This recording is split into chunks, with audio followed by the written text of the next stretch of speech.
Stop waiting for someone to save you. You've always been the hero in your story.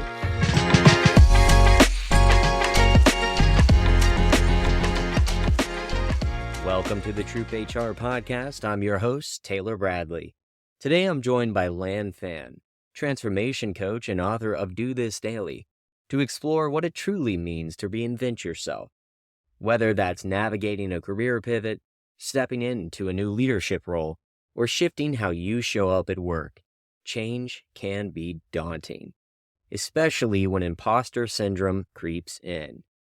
But Lan shares from her own journey. Transformation isn't about waiting until you feel ready. It's about taking action, one step at a time. Before we dive into the strategies for embracing change, I first asked Lan to reflect on what reinvention has meant in her own career.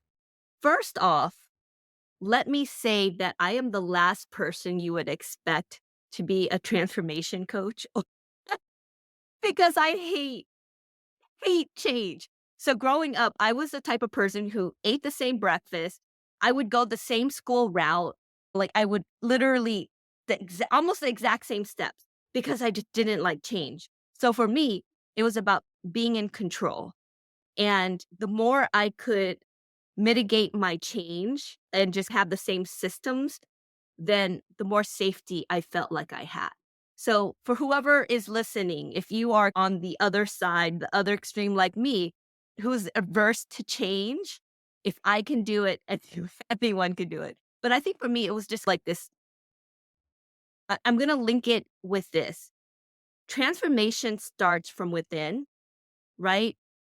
It's about gaining the confidence and the ability to understand that you gain confidence not because you're born with it, but through daily actions.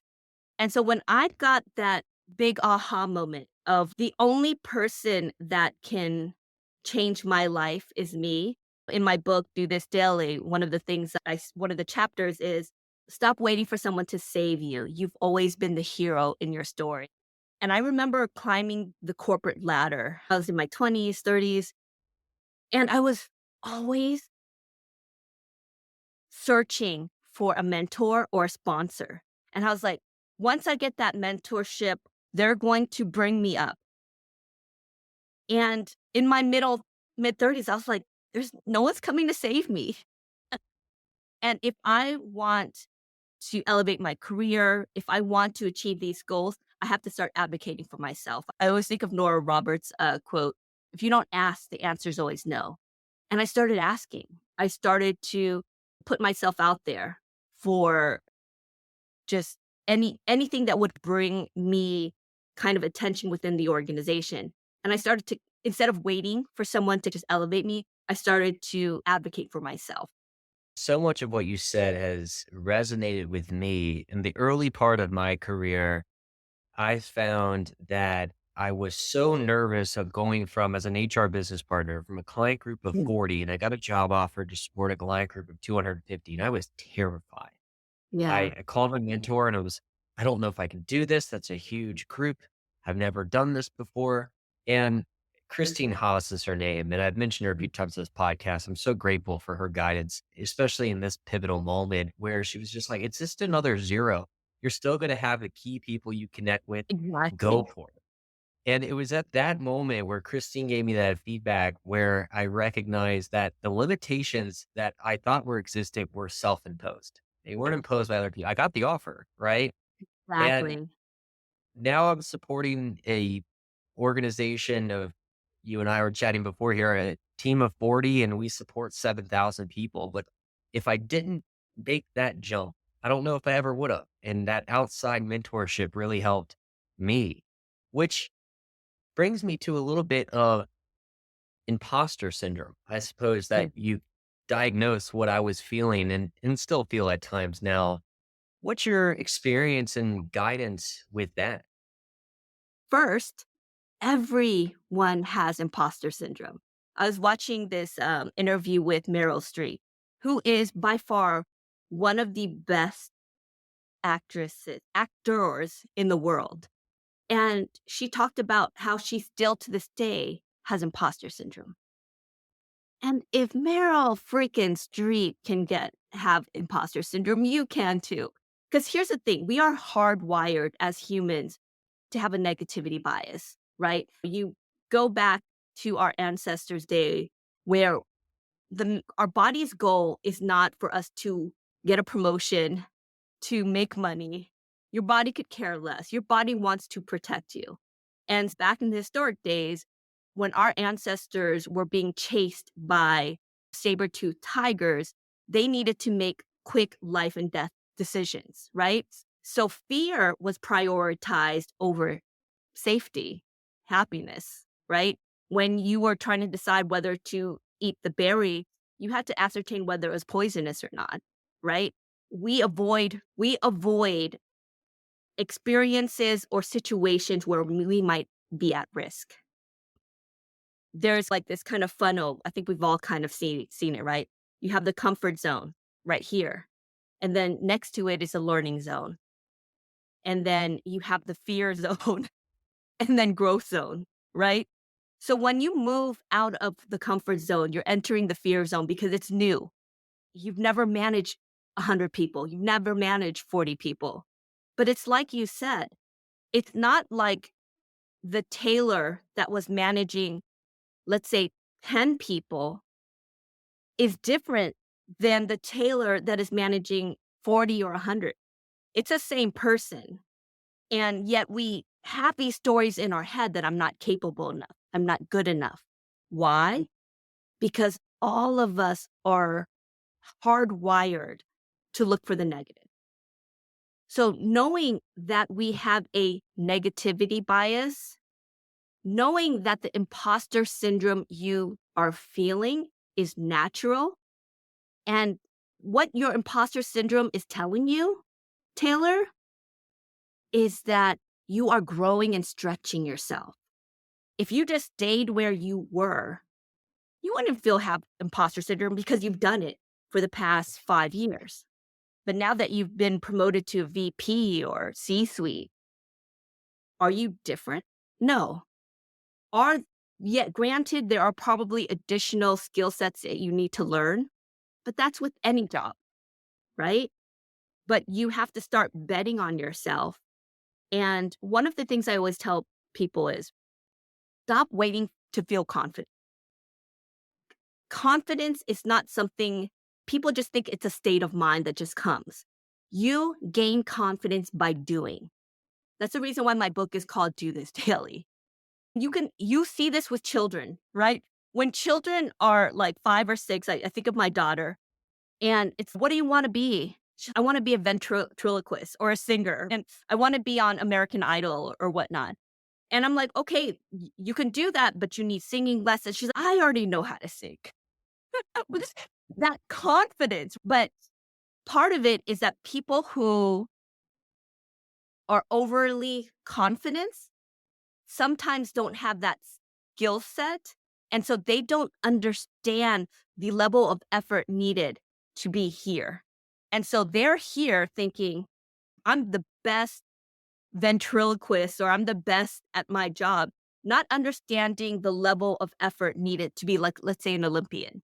Where someone who has imposter syndrome are usually people who are high performers who have self-doubt because they understand the level that they need to jump in order to get here. It's at the first rung, the first manager level. And we talked about this, Taylor, before we got on, is that, yes, you're never going to feel ready. If people waited till they were ready to have kids, we would be extinct because no one is ready to have children, right? But then you figure it out, right? I remember the first time my my daughter Morgan came home, I was like, my husband looked at me and I was like, I didn't know how to change her diaper because I was like, I've never held a baby. I've never, I was the youngest in my family, so there was no babies around, right? And I was like, I'm clueless, right? But hey, she's 10. She survived. I learned how to change a diaper. And I think that's the same thing when you think about advancing in corporate America, right? You're not going to be ready. Congratulations. Just get in there, bet on yourself. One of my favorite quotes from another leadership coach is jump and the net will appear. Jump and the Mm. net will appear. And I think that's about life. And I think that's about how you can reinvent yourself and how you can progress in your career is understanding that imposter syndrome, the lack of confidence. Congrats. That means you're challenging yourself. And yes, I was never ready to be a parent. Feel like at least over the past 3 years, now that I have two children, I've graduated from IC1 parent to like IC2 level parent. So I'm moving my way up the rung there, but Yeah. you're never fully prepared for it. But to your point, Mhm. you figure it out. And your story reminded me of when I took my daughter to her first doctor's appointment after a few days old or something. And I was just like handling her so scared and terrified of, oh my gosh, what do I do? And now that I have my second, you still handle them gently, but it's just much different. You're much more comfortable with it at that point. And can I tell you a funny story, Taylor? I had no clue about just any of the phases of raising a child. And I remember when my daughter was learning to walk, and I was like so scared. I'd walk behind her and just be ready to catch her. And my husband one day just looked at me. He like pushed my hand aside a little and he was like, let her fall. Yeah. Let her fall. That's the only way she's going to learn how to walk. And it's so true because it's almost like being in corporate America too, right? Or Yeah. building muscles, right? For anyone who kind of lifts weight or whatnot, you learn by repetition and you learn by falling down, getting back up, falling down, getting back up. And it's in the process of falling down and getting up that we build muscles, that we build muscle memory, right? The other aspects that you mentioned before we pivot into some of the final topics here is I had another mentor, like a common theme through all this podcast is all the guests like you, and even in my own track record, is mentors are so important. Those are those people that are going to push you outside of your comfort zone. And another mentor who I work for, Christine, is Michael Arisman. Worked with him at DocuSign, and phenomenal leader, great mentor, brutally honest mentor, which is what I needed at that point in my career. Wow. But there would be times where I would work on a project, put my heart and soul into it, and it just didn't lead to where I wanted. And I have to go back to Yeah. what help me figure out what went wrong here. And he's, oh, I knew that wasn't going to work the whole time, but I needed you to get there because you weren't going to Yeah. listen to me at the outset to say, oh, this isn't going to work. You had to experience it. So let me fall in controlled ways, right? We're Yeah. still parents. We Yeah. still do safe things for our children, but there's that controlled fall that was really important at the time, was difficult to maybe chew, but it helped me grow as a leader. And Mhm. years after that, even last month, I'll call Michael and be like, gosh, you were right. That whole time you were right. And you pushed me to be a better leader. But he had the same approach as you, where was part of our role as leaders is to create other leaders. Mhm. And that's not through micromanaging them. It's through No. letting them have that independence and chart their own path. And it brings me to another topic I want to cover with you that ties in really to all of this is there's a lot of folks starting out the year that I think are exploring two potential paths. One is I'm just tired of this career or circumstances are requiring me to change my careers. And there's another lens of that where it's totally excited to where I am today. I want to stay in this career, but I want to change maybe how others are perceiving me. What advice would you give to folks that are at some of those forks in the road? Yeah. So I mean, I can tell you from experience, having been a person who both stayed at jobs too long and B, quit jobs with anything lined up. And I think part of it is really trying to understand, you know, a lot of people quit when things get hard. And what they have to understand is sometimes instead of quitting, what they really needed to do was rest and to pause and to reflect and to really go deep in terms of what do I really want from this career, but also my personal life. So a lot of the things I talk about and do this daily is balancing. That it's not even balancing, but you don't want to have career success at the detriment of having a life where your personal life is in shambles, right? Like I work with so many executives who climb the corporate ladder and they don't have any relationship with their children. And they look back with regret and they're like, I wish I had. I wish I'd went to the soccer games. I wish I had spent time with my wife or my husband or whatnot. And so part of that is understanding because a lot of times I think society tells us that the goal is to always progress. That is how capitalism propagates itself, right? It's the continual need for more. And I've counseled people to sometimes step down. And this is probably, I'm one of the leadership coaches that are like, will tell people, maybe you don't want the promotion, right? And I had actually a client who um, was a director, and he was like, this is suffocating. I'm managing these people. I'm not happy. And I was like, what if you were to step down to a manager role?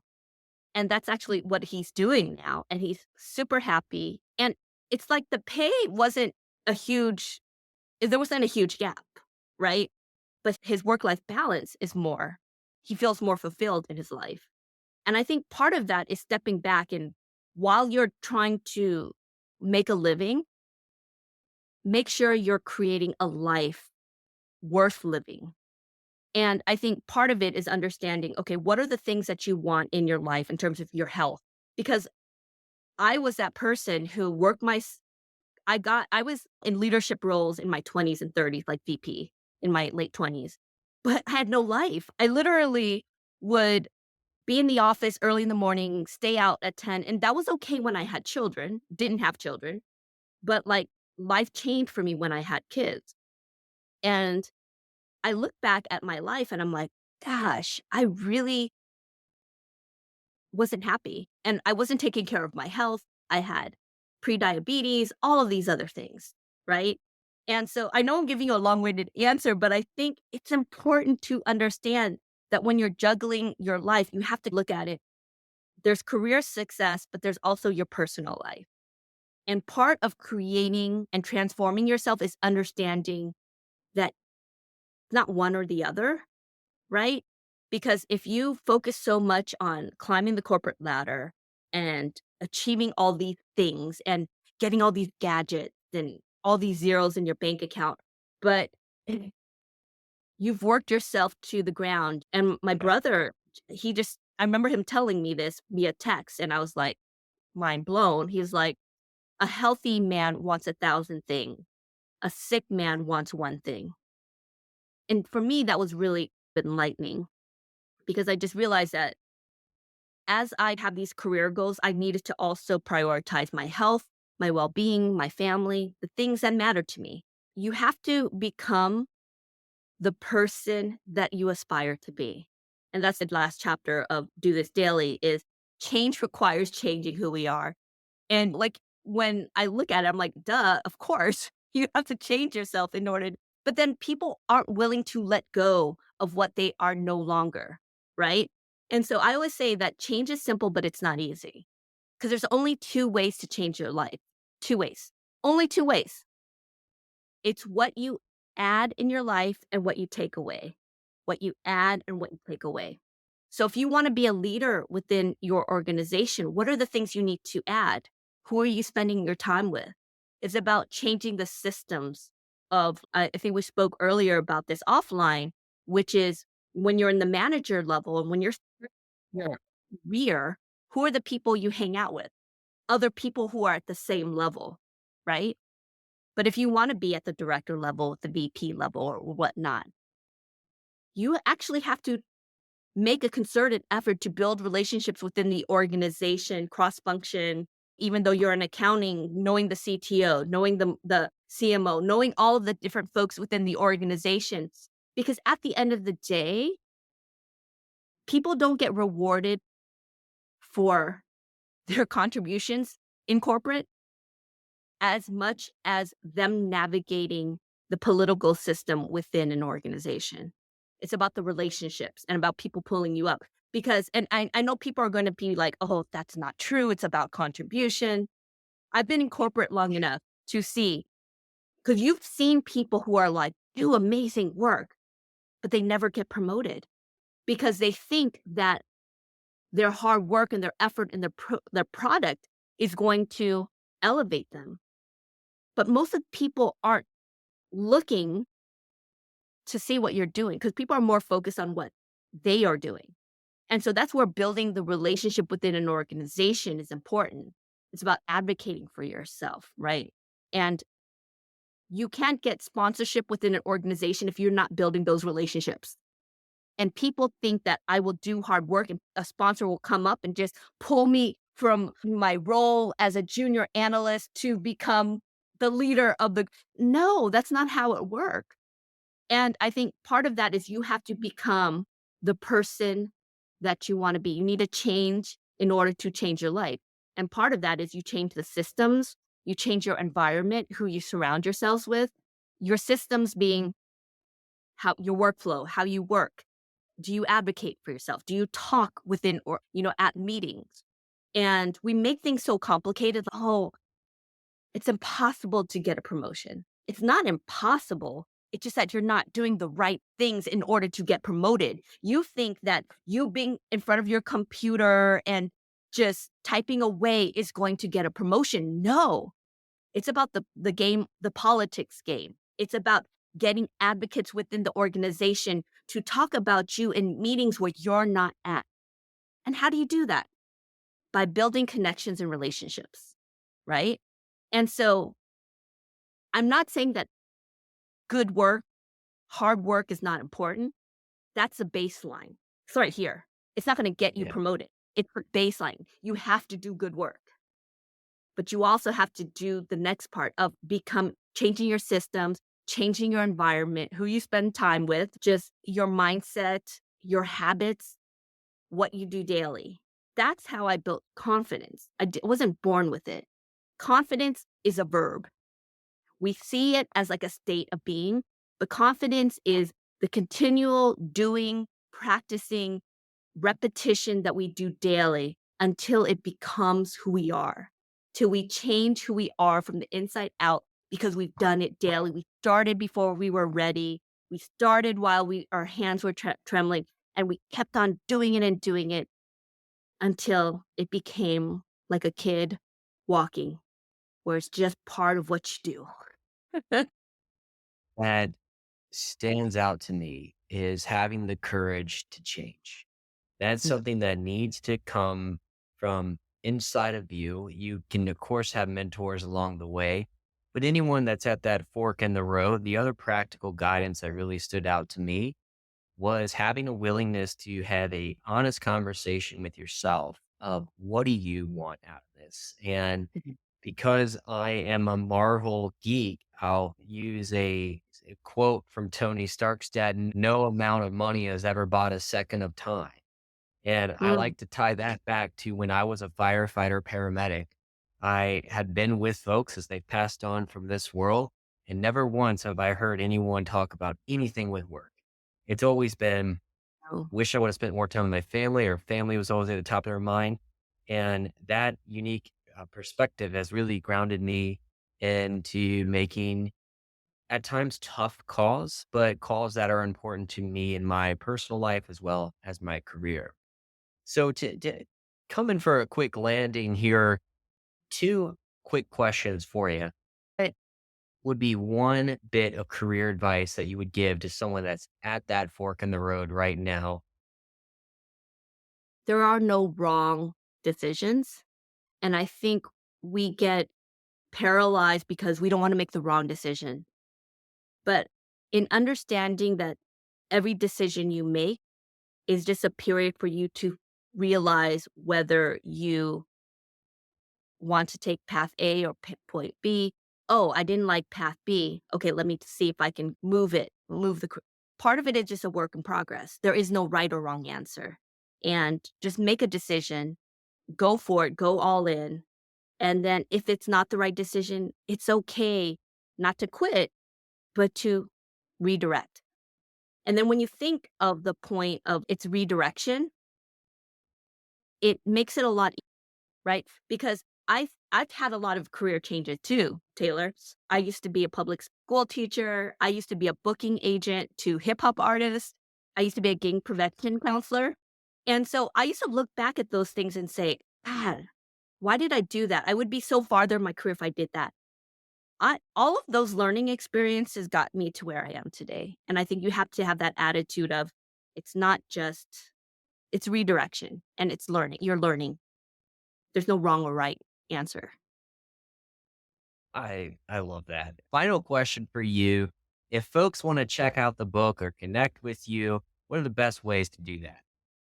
So purchase my book, Do This Daily. You can find me at lanphan.co, or you can buy my book anywhere books are sold, Amazon, Walmart. And yes, and I also do leadership development and training and public speaking. So if you want a inspirational trainer or you want a public speaker for your conference or event, give me a ring. I'm here. I've done a lot of practice with kindergarteners, so I can be very engaging. Good. Hey. Lan, I'm fired up after this call, so I'm excited to go finish out my meetings here on the Friday evening. But Lan, thank you so much for being on the podcast. Thanks, Taylor. You're awesome. Thank you for listening to this episode of the Troop HR podcast. If you enjoyed this episode, we encourage you to subscribe and leave a 5-star rating. If you would like to learn more about our community, please visit troophr.com. In the meantime, keep living the dream.